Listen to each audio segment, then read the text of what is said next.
TNA Bound for Glory 2009 pay-per-view review. Pay-per-view just ended, and I thought overall it was a pretty good pay-per-view outing from TNA. This is probably one of TNA's better pay-per-views in a little while. Now, there were a few things with some matches that maybe could have been a little better than what it was, but I think overall the whole entire event was pretty enjoyable, and really there was only one match that you would classify as terrible, and maybe two matches. There was one other one that you probably would have classified as in between terrible or maybe watchable or decent. Show started off, they did a live pre-show, and on the live pre-show they did a tag team match with the Motor City Machine Guns versus Jay Lethal and Consequences Creed of Lethal Consequences. And this was a pretty decent match between these two teams. It was just a little too short. I think they should have been given a little more time, but since this match was on the pre-show, I wasn't really expecting them to be given too much time. But what you saw from them was pretty good. Good back and forth action. An X Division based style match. This is the type of match you would expect these two teams to have on Impact, and it was fairly short, like I said, but it was enjoyable, and the Motor City Machine Guns go over and win this match after hitting a crossbody neckbreaker to Consequences Creed in this match. I give the match 2.5 stars, and don't know if they announced it within this match, or I might have just missed it and wasn't paying attention to the announcers then, but the first match of the pay-per-view portion of the pay-per-view was the Ultimate X match, and they said that the Pope D'Angelo Nero couldn't make the pay-per-view due to some family emergency, so I don't know what's going on with him at this moment. And they announced that Alex Shelley and Chris Sabin got added to the match because they won the tag team match. They might have said something during the announcing of the tag match on the pre-show. I might have just not been paying attention to it. But the first match on the pay-per-view portion was the Ultimate X match for the X Division Championship with Alex Shelley versus Chris Sabin versus Suicide versus Homicide versus Daniels versus Amazing Red. And this was a very good way to start the pay-per-view. It was, the typical Ultimate X match that you would expect. Very spotty, but it was very enjoyable. Pretty much everyone worked very well, and Christopher Daniels took a lot of sick bumps within this match, and just very enjoyable. Pretty much everyone in here did some good stuff. A lot of high-flying maneuvers, just what you would expect with one of these matches. And with this Ultimate X match they used the ropes, to have the Ultimate X belt on it, but they had the type of thing they had for like the X match they had up there, kind of like their scaffold match, and they had that above the cables. And the way this match ended was you saw Suicide and Daniels, you saw them up there brawling back and forth, and then did a sick spot where Suicide pretty much, I don't know what you'd call it, maybe like a neck breaker or a DDT or some type of spot to Daniels, and they both fall down, and Amazing Red was up there as well. And then under them, you saw Chris Sabin and Alex Shelley on separate sides of the ropes trying to go for the X Division Championship, and then Red comes down, grabs the title, so Amazing Red does retain the X Division Championship, and very good opening match, good way to start the pay-per-view, 3 3/4 stars. I would say definitely the match of the night. Then the next matchup was for the TNA Knockouts Tag Team Championships. This was the beautiful people of Madison Rayne and Velvet Sky versus Taylor Wilde and Sarita. And this was pretty much the same match that you saw at the previous pay-per-view, No Surrender, which wasn't really a bad match, but the thing was, it was, fairly short, and I think even the No Surrender match might have been just a tad bit better.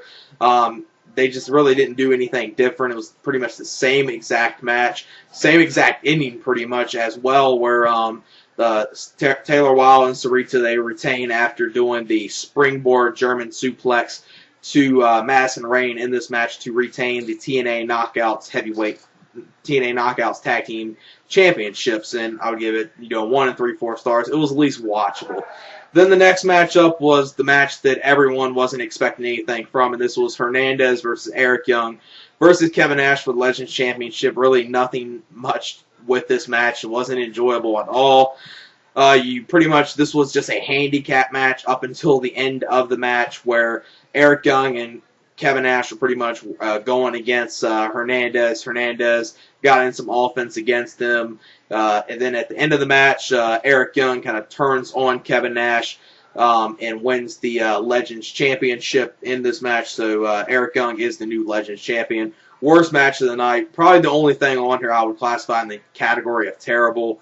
1 and 1/4 stars at best, maybe even 1 star. It just wasn't enjoyable for me. Then the next matchup was Booker T and Scott Steiner versus Beer Money Incorporated versus British Invasion versus Team 3D, and the Full Metal Mayhem match, TNA's version of a TLC match. And this was for the TNA World Tag Team Championships and the IWGP Tag Team Championships as well. And this was a pretty good match. It wasn't anything spectacular or anything, but it was at least a good, solid match, I would say. Saw some good brawling in here with Team 3D and Beer Money. They did some decent stuff. British Invasion did some okay stuff as well. Scott Steiner and Booker T, neither one of them really did too much at all in this match. And Booker T, within this match, he was pretty much taken out of this match fairly early within the match. So they pretty much, on this pay-per-view, I'm pretty sure they have written him off of TNA. He pretty much got stretchered out, so this is probably the last time you're going to see Booker T on TNA television. I don't know what they're going to do with Scott Steiner. I don't know if Scott Steiner will get written off in one of the Impacts, or will he just pretty much disappear and they won't really explain it at all. But the way this match was, the first championship victory was because they had the 2 titles up there. This was the weird thing about it. Instead of having the titles up like you normally would have a ladder match, just placed on one of those things, they normally have the titles wrapped around. They had it wrapped around the thing they had above the Ultimate X match, and this was fairly high, so they really didn't do too much with it going up there at much. You saw a couple good spots, a couple good table spots from the Team 3D in this match, and Team 3D, they become the IWGP Tag Team Champions. Pretty much everyone was expecting that to happen within this match, with Team 3D going over as the IWGP Tag Team Champions, since really, they weren't really supposed to change the titles within TNA. That was pretty much Vince Russo doing that. And then Beer Money, they become the not Beer Money, but British Invasion. They become the TNA World Heavyweight Tag Team Champions. I'll give it 3 stars. Pretty decent, solid match. The next matchup was Awesome Kong versus Terra versus ODB. And this was actually a little better than I was expecting, because I was expecting ODB to really hurt this match. Now, they did one thing in this match with Terra that I didn't really like too much, but it might lead to something. I don't know what they'll do with it. But you saw some good stuff at the beginning of the match, good back and forth action. You saw all of them pretty much working very good. And then at one point in the match, Terra was going outside of the ring, and there was some fan or something. I don't know. Obviously, this is just a plant. I don't know who the fan was. Maybe it was another female wrestler that TNA is bringing in. Haven't read any wrestling news sites who this was yet, but pretty much probably after I got this up, I'm pretty sure that everyone's going to know who it was at that point.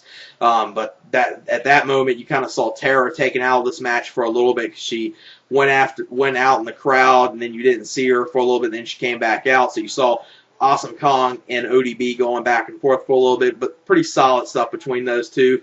And then the end of this match, you see ODB and Awesome Kong. They're the two that are going at each other at the end of the match, and you see Raisha Saeed come out there with a steel chair. She keeps on trying to slide it to Awesome Kong, telling her to use it in the match. Awesome Kong kicks it back every time. Then at the end of the match, ODB pretty much hits Awesome Kong with a DDT to the chair, and she retains the TNA Knockouts Championship in a 2 and 3/4 star match. Pretty solid women's match from TNA. Then the next matchup was Samoa Joe versus Bobby Lashley in the MMA versus TNA submission match. Now, this was a good match between these two. I really enjoyed it, but it was a little too short. But kind of with the lineup you had for this pay-per-view, they kind of did a little too many backstage promos during the evening and other types of stuff, hyping the show up, that they could have just done on the pre-show, that they really didn't need to do on the pay-per-view. And that kind of probably, had them, cut some things for time constraints. And it was a short match, but it was very enjoyable. I liked what they did with each other. Good back and forth match. Good back and forth match right here. Good submissions and everything, just good counters and everything. I would really like to see these two in a longer match because I felt if they would have went maybe 10 more minutes, they could have put on an incredible match. And the ending of this is very weak. That's the one thing that does kind of hurt this match, but I still enjoyed it, but it really hurt the match was Bobby Lashley. I guess he kind of put him in some type of headlock or anaconda vice grip for the end of the match, and Samoa Joe just pretty much passes out like a second or two after he's already placed in the maneuver. So the good thing is he doesn't tap out, so it doesn't hurt Joe there. So it makes sense he passed out, but I think they could have done something better. Maybe Joe passed out from like the triangle choke or something like that, and it would have been a little more believable than the way they ended the match. But nonetheless, it's still good. I would give it 3 stars, possibly maybe even 3 1/4 stars, because I did enjoy what they did within the match for the time they were given.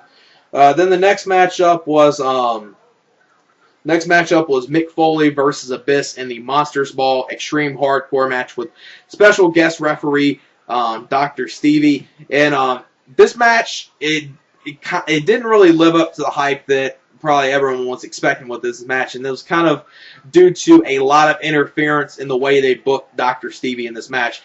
They shouldn't have had him be any part of this match. They should have just had it be a regular referee.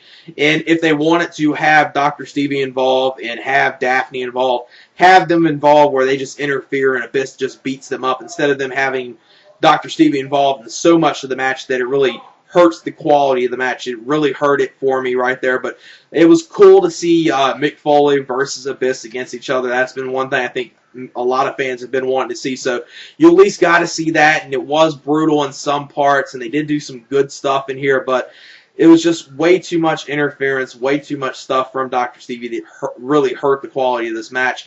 And during this match, you saw a barbed wire bed placed on the ring apron to the guardrail, and they used that. Abyss choke slam Daphne through that. And then Dr. Stevie, he got thrown through some thumbtacks. And the end of the match comes with Abyss winning the match and winning the Monsters Ball match. It was good, but it could have been a whole lot better than what it ended up being. I would give it 2 3/4 stars, just mainly because I did like seeing them against each other, and they did do some brutal stuff, but it could have been a little more brutal than what it was, and just the interference really hurt it for me. I think they should have just had it Mick Foley versus Abyss. That would have sold the match, and that would have made the match better than having, Stevie Richards involved in the match. I understand if they wanted to, do interference, but it just hurt the quality of it, him being in there the whole entire fucking time. Then the next matchup was Matt Morgan versus Kurt Angle, and this was billed as Wrestling's Best versus Wrestling's Future. And this was actually surprisingly good. I wasn't really expecting much from this match, but Kurt Angle did pull out a good match from him. Now, the one thing, he did put him over very good on television, and he did pretty much do a good job of seeming like Matt Morgan maybe could be a top star for TNA, but the way the crowd reacted to Matt Morgan didn't really help, because pretty much midway during this match or towards the end, you heard the crowd, pretty much everyone chant Matt Morgan sucks or Morgan sucks, and that really doesn't help at all, since he's pretty much the face. Now I know Angle, pretty much any wrestling fan's going to like him, but he's kind of worked somewhat as somewhat of a heel / tweener in here, and Matt Morgan's supposed to be the big face going into here, and that really doesn't say anything for Matt Morgan if you want to have him go over to the next level and make him go for the World Heavyweight Championship. And the way this match ended, now this is another one of the matches of the evening that kind of had a little weak ending. That was like the only thing that was really bad with any of the matches on this pay-per-view that could have been maybe a little better. Some of the endings were very weak. Like this ending, it just ended with a victory roll. Kurt Angle won the match with a victory roll, but Matt Morgan, he did kick out of a lot of things from Kurt Angle. He did kick out of the angle slam. He was placing the ankle lock a lot of times, and Matt Morgan was able to get out of that every single time. So he did, take some stuff from Kurt Angle, but I think he could have had a better ending than having it end in a victory roll, or, maybe you wanted to put Matt Morgan over on this pay-per-view. That would have really, maybe helped him maybe get to the next level, because obviously TNA does see something within Matt Morgan. But this was probably one of Matt Morgan's best matches so far in TNA. I would give this match 3 stars. It was a good match for Matt Morgan. It was better than what I was expecting. Kurt Angle did put on a pretty solid match with him. Then the main event was Sting versus AJ Styles for the TNA World Heavyweight Championship. Now, obviously, everyone knows the outcome of this match. Before I even talk about the match, AJ Styles does retain, so thankfully TNA did keep the title on AJ Styles, and they didn't have Sting yet win at Bound for Glory for the 4th time in a row. That's the good thing about this event. That's probably the best thing coming out of this event, other than the Ultimate X, that the main event, you actually had your homegrown talent go over. Now, this is probably going to really help AJ Styles out. Now, the ending of this match, just like the Victory Roll and just like some 1 or 2 other matches on the show, the ending was kind of weak. What they did at the ending of this match was AJ was out of the ring. He hit Sting with the Pele kick. Then Sting pretty much sold it, acting like he wasn't, going to fall down. Then he fell down. Then AJ just hits a springboard frog splash, and he wins the match that way to retain the title. Now, I'm not complaining that he retained the title. That's the best thing that came out of this match. And what they did in this match, early in the match, you saw some good back and forth work between these two. This was definitely better than their match they had at TNA's Turning Point 2008 pay-per-view. And they did do some good stuff in here, so it was better than that. And I did enjoy the match. I just thought, it could have had a better ending. Like, at the end of the match, instead of using a springboard frog splash, if you wanted that to be the ending after the Pele kick, you could have had AJ Styles at least hit the 450 or something and make it look more effective. It looked very weak. And then not only after that, after AJ pins him 1, 2, 3, Sting pretty much gets up 1 or 2 seconds after that, right after AJ Styles. So, it just looked very weak for a finish of a pay-per-view. But it was a good match, mainly just because I'm glad TNA put over a homegrown talent, and I did enjoy the match. Probably might be overrating it a little bit, but I would give it 3 1/4 stars, maybe even 3.5, because what they did was good, and thankfully they did have AJ Styles go over, and Sting actually, finally put over someone at Bound for Glory. That's the best thing that came out of this.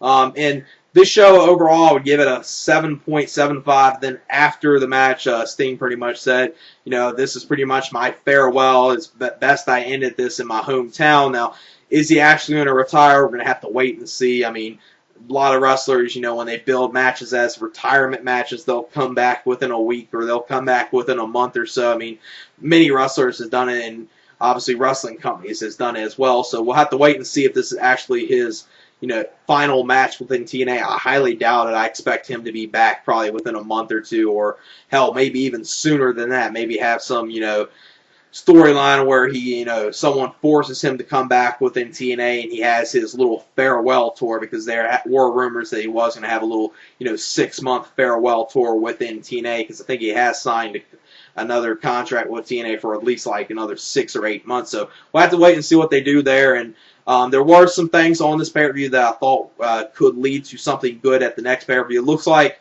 with Kurt Angle going over Matt Morgan, it seems like they're going to do AJ Styles versus Kurt Angle at the next pay-per-view. At least that's what I'm thinking they're going to do. Wondering what they're going to do with the whole Terra and the fan. I don't know who that is, so we'll have to wait and see. I was wishing that, either Terra or Awesome Kong would have won the title, because then we could have got maybe a singles match with them next month. But ODB is still the TNA Knockouts Heavyweight Champion. Maybe we'll get a barbed wire massacre type match with Mick Foley and Abyss, and then we get the top-level hardcore match that many fans were expecting for this pay-per-view. It was good to see them against each other, but it was a little bit disappointing. The Ultimate X match was incredible.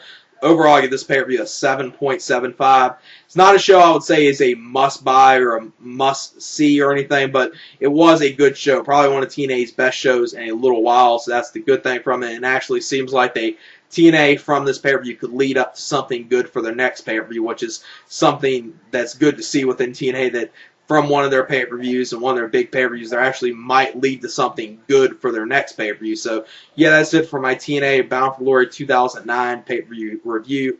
Peace.